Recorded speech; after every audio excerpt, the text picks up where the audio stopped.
Welcome to Sarder TV, an idea-sharing platform founded by Russell Sarder, who's an author, investor, and the CEO of Netcom Learning.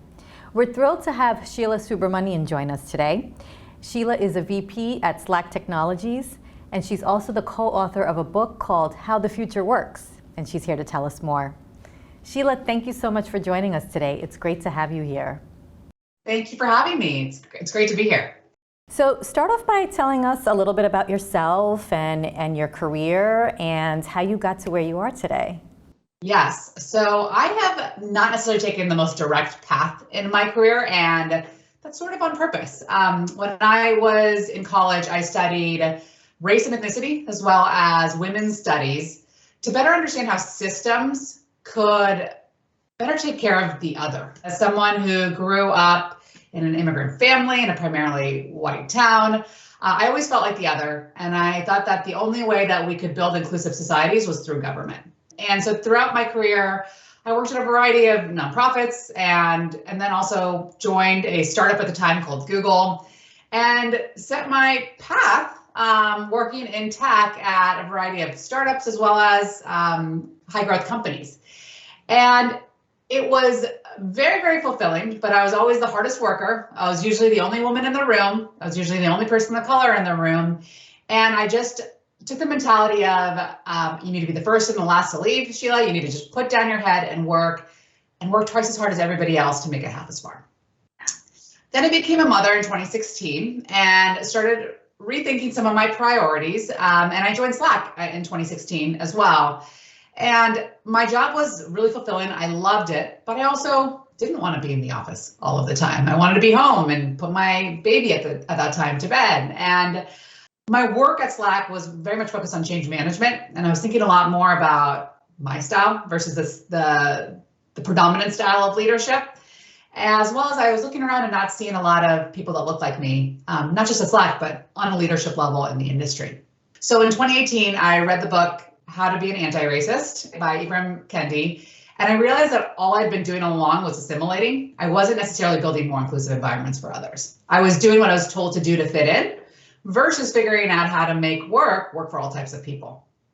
The pandemic hit in 2020. An opportunity came up to co-found Future Forum, a research consortium backed by Slack. And over the last 2 years, I've been studying work, talking more about work, writing about my own experience. And it's been really fulfilling experience to see how work is just fundamentally broken and how we can fix it. Pandemic has given us the opportunity to do so. And I'm also a co-author of a book, How the Future Works, that came out in May 2022, and it is now a Wall Street Journal bestseller. So ultimately what it comes down to is I've always been interested in inclusion. I've always been interested in equity on a societal level, on a corporation level, and the last couple of years have given me the opportunity to figure out how to better make this work. And it feels like people are finally willing to listen. Tell us a little bit more about all the roles that you've played at Slack and that you are playing at Slack. Yes, I've been at Slack for nearly 6 years now, and I joined the organization to launch our first enterprise product. And so within a 3-month period, I worked with our product team to get Enterprise Grid out to the world. And the fun of working at a high growth organization is that when one challenge is done, you have 5 more that follow. So over the course of the following years, I launched Slack in 7 new markets. I built out our marketing organizations in Asia Pacific, Latin America, Europe, as well as in Japan. And what I was responsible for was driving change in terms of what kind of organization we're going to be. What kind of focus were we going to have? Shifting to more of a B2B or business to business mindset. And I learned so much from that experience in terms of hiring, leading teams through change, and was so proud when we went public in 2019. And it seemed like a culmination of all the work of the entire organization over the previous years. And we announced the acquisition from Salesforce in 2020. And during the same time, I was a co-founder of a consortium called Future Forum. Future Forum is focused on building a future of work that's flexible, inclusive, and connected. We are backed by Slack, yes, but we also have amazing co-founding partners, including Boston Consulting Group, Miller Knoll, and Management Leadership for Tomorrow. And we are coming together to study how work can be better for all types of people, and also engage in executive dialogue with executives of all companies across different types of functions to understand how they can better make an impact on their organizations, especially as we're going through this massive shift in how we work. So what was the trigger for forming this consortium? Why was it formed? Yes, well, what we saw in March 2020 is that organizations made bigger changes than they ever thought were possible. But many organizations simply did the lift and the shift. They lift their office-based practices and they shifted them into people's living rooms. And what we were seeing was that people were on Zoom from 8 to 8 every day. There were no boundaries. And the result was high levels of burnout, fatigue. And one such area of concern was something called the she session. What we were seeing at the time was that 1 in 4 women were either looking to downshift their careers or leave the workforce entirely. And so this was an opportunity for leaders to think about how they were better engaging with their employees, how they were measuring productivity, how they were thinking about skilling their managers, given that people were not in the office physically every single day. And so as the Future Forum, there's 3 of us who co-founded the consortium. What we saw was a massive opportunity for us to just start the dialogue. For so long, we've been talking about how work is broken. We've been talking about the 9 to 5, 5 days a week. Why are we continuing to hold on to those relics of the past? But not a lot of change has happened. And now with the pandemic, with people working in a distributed fashion, with people moving to new places, there was a huge opportunity for us to think about how can we change work? How can we study work to be better for all types of employees, rather than the select few who really benefited from being in the office 5 days a week from 9 to 5. So the Future Forum has conducted a lot of its own research. What are some key findings around flexibility that you found? Yes, so we have a research instrument called the Future Forum Pulse. We conduct it quarterly with over 10,000 knowledge workers globally. And we've been doing this for the last 2 years, so we have a ton of data. One thing that we've seen over the last 2 years is that flexibility is a core expectation among knowledge workers. It ranks second only behind compensation when it comes to determining job satisfaction. Number 2. So, we talk so much about flexibility in terms of location. How many days are you expecting your employees to come back into the office? And what we're seeing from our research is that, yes, 79% of employees want flexibility in where they work. But what's been even more surprising is the consistency in data with regards to schedule flexibility. 94% of employees want flexibility in when they work. And the response I get oftentimes when I mention this stat is, well, how would we ever pull off schedule flexibility? It's impossible. When are we going to have our meetings? But what we're seeing is that there's an opportunity for leaders to think about flexibility within a framework. 2/3 of employees want flexibility with some sort of guardrail. That could look like core team work hours, certain periods of time over the course of a day or over the course of the week, where the teams are expected to come together to collaborate and communicate. It could also look like a complete reevaluation of meetings. One thing that we talk about a lot is like, why are you calling that meeting in the first place? And usually the response is, well, we want to know that people are working. We want to know that people are there and they're focused. That's not necessarily the best use of anybody's time. So what we recommend is use a meeting to debate, discuss, decide, or develop your employees. If it's not doing one of those things, then you should bring it into your digital channels. And time flexibility also offers the opportunity to just be more asynchronous in how we work. So people don't feel the need to respond immediately to things. They can actually take the time to digest, think through it, and respond. There's a lot of ways in which you can embrace schedule flexibility to be more inclusive for employees. Why should leaders take note of these findings? It's a great question. The so what is what comes up a lot in my conversations. And what we're seeing from our research is that 71% of employees who are not happy with their current levels of flexibility are open to looking for a new job in the next year. So let's talk about the repercussions there. Future of work, it's about talent. Talent is the #1 concern among CEOs today, both attracting and retaining talent. Your people are what make your company unique. It's your competitive advantage. And as we talk about the Great Resignation, I like to reframe it as the Great Rethink. People are reevaluating the role of work in their lives. Prior to the pandemic, it was, how is my life going to fit into my work? And now it's, how is my work going to fit into my life? So if leaders are focused on their talent, engaging, retaining their talent, then they really need to think about the choices that they're offering their employees and leading with trust. So you co-wrote a book, How the Future Works, which offers a blueprint to make flexible work more accessible to everybody. And it includes 7 steps to a digital-first model. Can you tell us more about that? Yes. So the purpose of the book was to give leaders a how-to guide to implement flexible work and really managing with trust in their organizations. What we saw those first couple of years of the Future Forum was that we present this data and leaders would look at us and say, okay, now what do I do? So how do I actually act on this? And the intent is to give those 7 steps, which we can walk through shortly, give people that guide of, these are things that you can do. There's a place to get started. And you don't necessarily have to go in order, but it's important that you think about your purpose around flexible work, the principles and the behavioral guardrails that you're setting, and also empower your team leaders to figure out what works best for their team.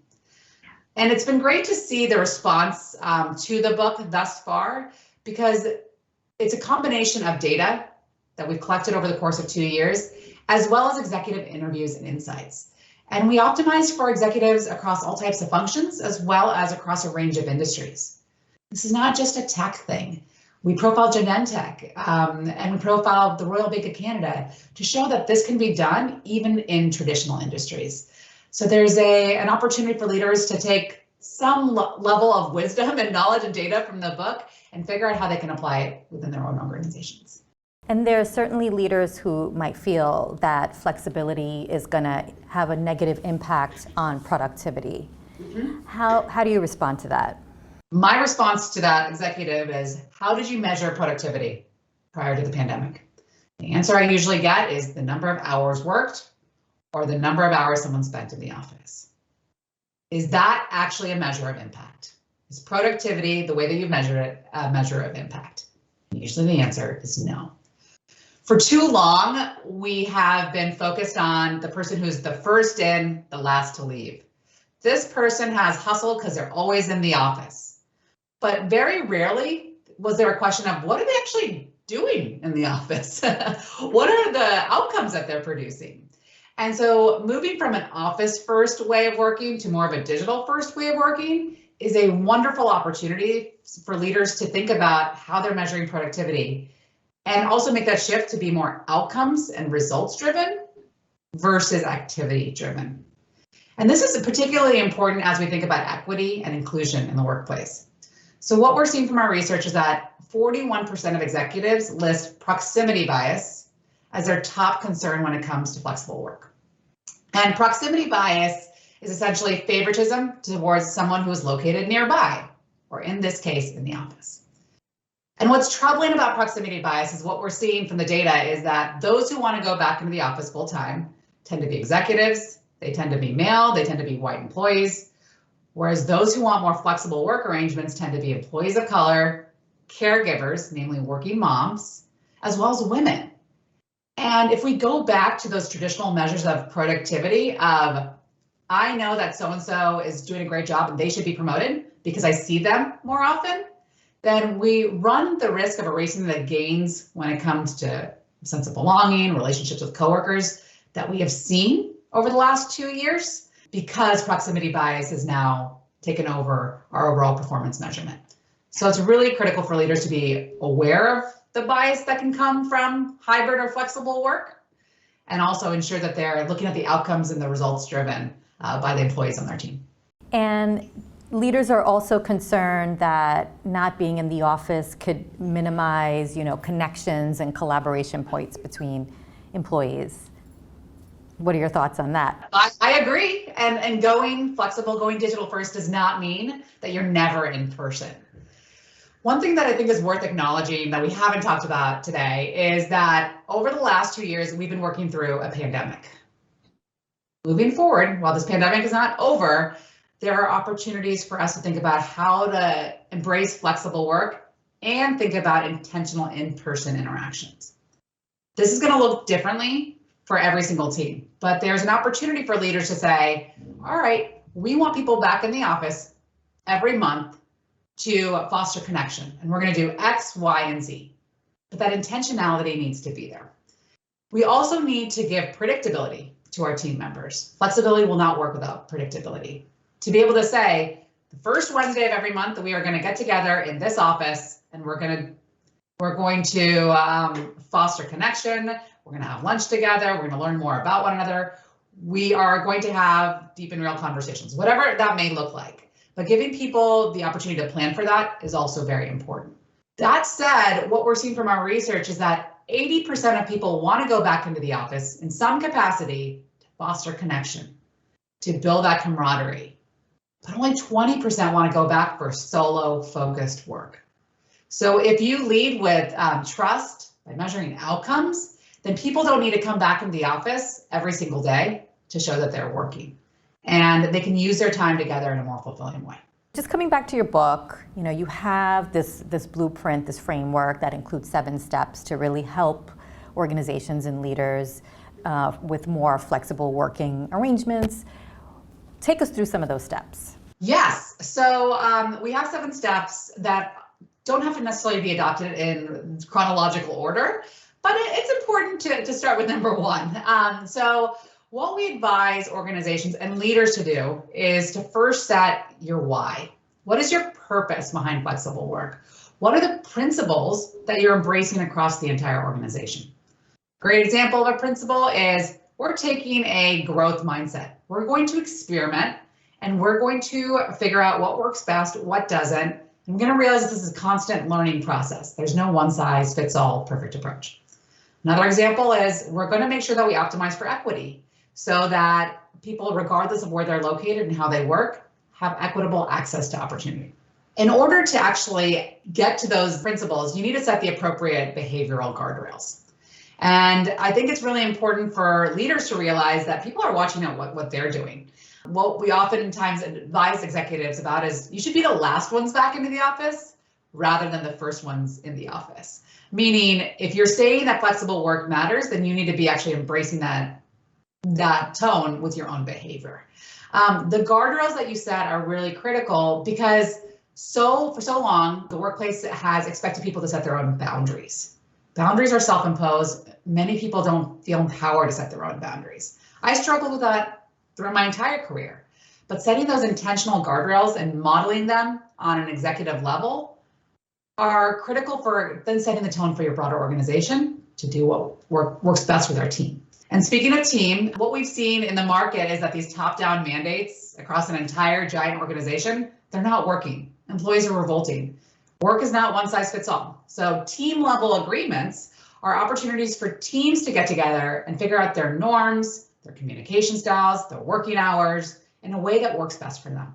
And as I mentioned earlier, experimentation matters. So encouraging leaders to experiment. That's step 4. And giving them tips on how to actually get feedback and build an experimentation framework to figure out what's working and what's not across the organization. Now, in terms of steps 5, 6, and 7, I mentioned earlier about building a culture of connection.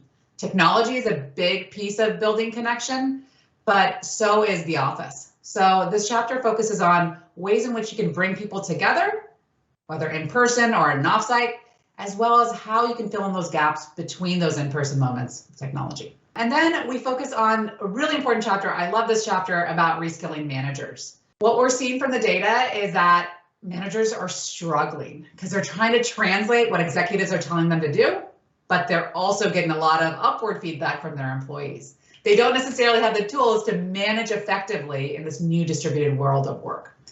And so this chapter really focuses on what are the 3 key areas where managers need to develop skills in order to build psychological safety for their teams. And last but not least, we've spoken about outcomes over the course of this conversation. The last chapter is to measure success.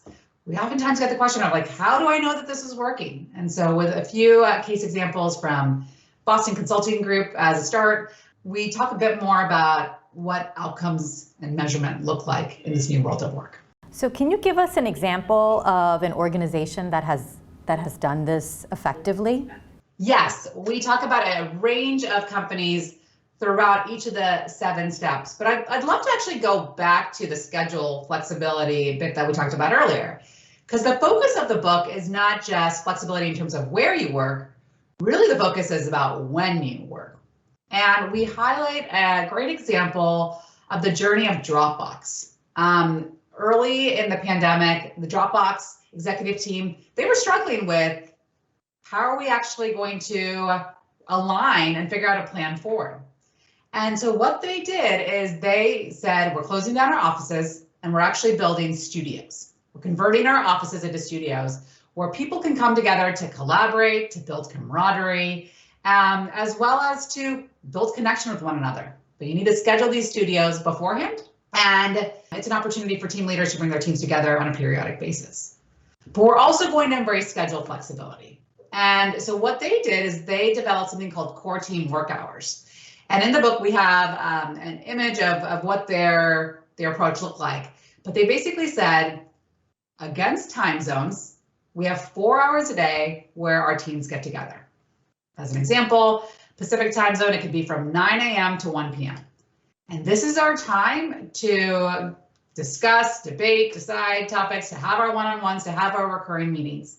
But outside of those chunks of time, you are welcome to work when works best for you. And this is revolutionary because we've always been in the 9 to 5 mindset, and this shifted things from a linear workday to a non-linear workday. And we brought some of these practices actually into our own team at Future Forum. And as a working mother of 2 young kids, it's been wonderful for my working life because I'm also a natural night owl. So what I've been able to do is have my core team work hours, be an effective leader, but also drop off my kids at swim practice, pick them up from school, maybe even work out, something I never did prior to the pandemic, make dinner. You know, there's other things that I could do during that 9 to 5 period, and then do some of my focus work in the mornings or in the evenings. So giving employees that choice has been wonderful in terms of the results that Dropbox has seen with regards to recruitment as well as retention. You know, you said your last chapter talks about success and measuring success and things. So in this particular example, how was success measured and how did they do? Yes, that's a great question about Dropbox. So what we have seen in talking to them is that they really wanted to focus on goals with regards to financial objectives, as well as performance with regards to work outcomes and recruiting and engaging employees. And what they saw from the data after they rolled out this digital first or virtual first way of working was that they saw a 3-fold increase in applicants, 15% faster time to hire, and a 16% increase in diverse candidates. We're very early on in this journey, and these are preliminary numbers that they shared, but they're telling in terms of the battle for talent that we're seeing, the great resignation. If you're giving your employees choice, you're letting them work when works best for them, but you're also setting the appropriate guardrails and setting the executive tone from the top, what you're going to see is more interested, engaged, and happier employees. And some of the research that you've done has shown that flexibility is almost as important as compensation. Can you tell us more? Yes. So what we see from our research, and we've seen this quarter over quarter, is that flexibility ranks second only behind compensation when it comes to determining job satisfaction. And I oftentimes get the question of like, well, why is that the case? Well, the reason is that when you think about your job, when you think about being satisfied in your job, so much of it comes down to trust. And I sincerely believe that the future of work is about trust. It's about trusting your employees to do what's best for themselves, but also what's best for the company. And if we can reskill leaders to think about leading with trust rather than monitoring or activity tracking, we're going to see happier employees. What we're also seeing in terms of flexibility is that leaders who lead with transparency also see happier employees. And transparency looks like saying things like, we're still figuring it out, I don't know, or I need your help. And what we're seeing from the research is that those who believe that their leaders are being transparent about future of work decisions, as well as about the company as a whole, are more likely to be excited about the future of the company. You write about how, flexibility really contributes to, the well-being of an employee, but also to an organization's bottom line. Can you talk a little bit more about that? Yes, there are a variety of factors by which flexibility will impact the bottom line of a business. First thing is talent. We're in a battle for talent right now. Talent is number one in terms of top concerns for CEOs. And what we're seeing from our research is that employees want flexibility and they're willing to walk if they don't get it. So it's critical for leaders to listen to their employees, lead with two-way transparency, and figure out what works best for specific teams rather than implementing top-down mandates across an entire organization. In addition, your leaders oftentimes measure productivity as time spent in the office or presenteeism or face time prior to the pandemic. And here's a critical opportunity for us to tie the outcomes of a team to business results. People need to understand what good looks like. They need to have their goals defined for them. And as we move to more of an outcomes-focused approach to management, there's more flexibility for employees to figure out how they want to work to achieve those. It's also clear of what good looks like because you have a number that people are accountable for. But tying outcomes to business performance, to business results is critical, especially as we build more distributed teams. So you've said a company's diversity goals and their return to office plans are related. Mm-hmm. Tell us how. Yes. So what we've seen from our research is that flexible work planning and diversity, equity, inclusion go hand in hand. And here's why. One, there's an opportunity for leaders to hire a more diverse set of candidates outside of their HQ area or outside of the metro area. What we've been seeing over the last couple of years is that diversity metrics have improved among companies as they've opened up where they're hiring from.